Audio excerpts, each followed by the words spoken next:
চট্টগ্রামের বাজারে হু হু করে বেড়ে চলেছে মাছ ও মাংসের দাম। মাঝারি আকারের রুই কাতলা সহ বেশিরভাগ মাছের দাম কেজি প্রতি বেড়েছে 50 থেকে 80 টাকা।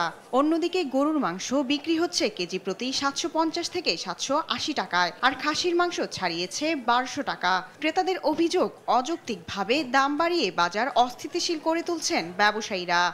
ইলিশ মাছ বলেন, তারপরে আরো কিছু যে মাছগুলো থাকে যেগুলো আমরা বাঙালি পছন্দ করি, ওগুলো হয়তো আমরা খেতে পারবো না। এটা কন্ট্রোল করতে হলে আসলে সদরঘাট যেখান থেকে মাছ অ্যাকচুয়ালি ওরা নিয়ে আসে ওখানেই আসলে কন্ট্রোল করতে হবে। মুন্সিগঞ্জের বাজারে সপ্তাহের ব্যবধানে অন্যান্য মাছের দাম বেড়েছে, আর সরবরাহ বেশি থাকায় ইলিশের দাম কেজি প্রতি কমেছে 300 টাকা। তবে মাংসের দাম অপরিবর্তিত রয়েছে। মাছের দাম একটু আমাদের নাগালের বাইরে। মাছের দামটা যদি কম হয় তাহলে আমাদের সবার জন্য ভালো হয়।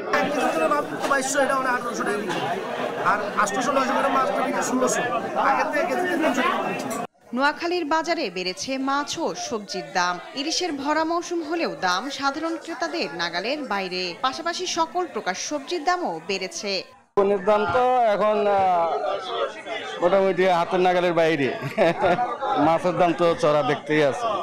মৌলভীবাজারে সবজি সহ নিত্যপণ্যের বাজারে আবারও দামের ঊর্ধ্বগতি দেখা দিয়েছে। পেঁয়াজ, রসুন থেকে শুরু করে সবজি সহ সবকিছুর দামই এখন ক্রেতাদের নাগালের বাইরে।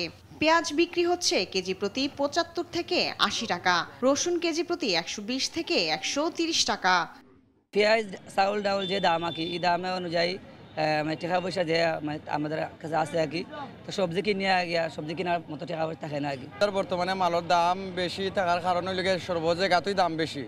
যেখান থেকে মালটা আমদানি হয় এই জায়গাতেই দাম বেশি। পর্যাপ্ত বাজার মনিটরিং ও সরবরাহ ব্যবস্থা স্বাভাবিক করতে দ্রুত ব্যবস্থা নেবে সংশ্লিষ্ট কর্তৃপক্ষ, এমনটাই প্রত্যাশা ভোক্তাদের। শায়লা খান, নিউজ ডেস্ক, দেশ টিভি।